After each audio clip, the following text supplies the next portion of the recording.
Have you ever wondered what this strange monument is which stands outside Charing Cross station? Well, this is a Victorian replica of the medieval Elellanena cross, which was built in the 1290s. But did you know that originally there were 12 Elellanena crosses built in a line between Lincoln and London? And these Elellanena crosses, these beautiful monuments, are the very subject of my new book, Elellanena. And in November and December 2024, I set out on an extraordinary investigative adventure, 200 miles long, walking to trace these crosses.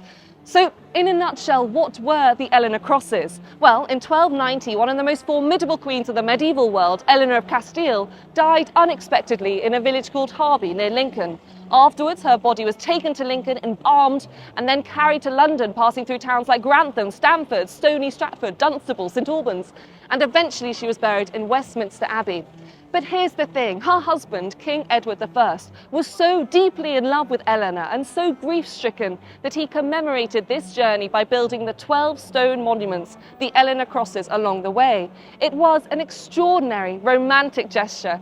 So my new book, Elellanena, is a write-up of my journey where I walked to trace the original 1290 funeral cortege, plus the remains of the crosses that were subsequently built.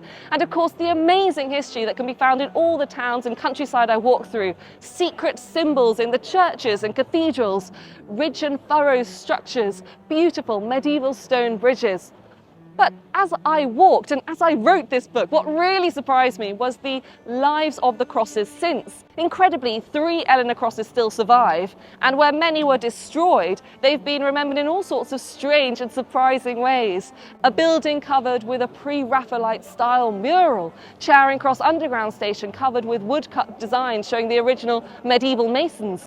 Plaques on buildings, new crosses erected in a modern style. I even went to visit some of the artists, seeing them at work and having a go myself. So it's been an amazing book to write and full of surprises, and brought up so many interesting questions. How did medieval embalming work? How did medieval people travel without a map? Where does the word medieval come from? Did Edward I love and grieve in the same way as us?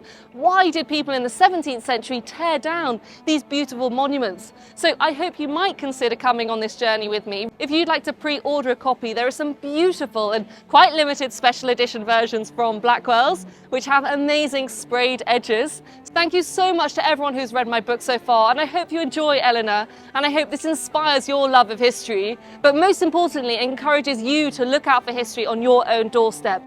There is so much history to discover, if only we take the time to look.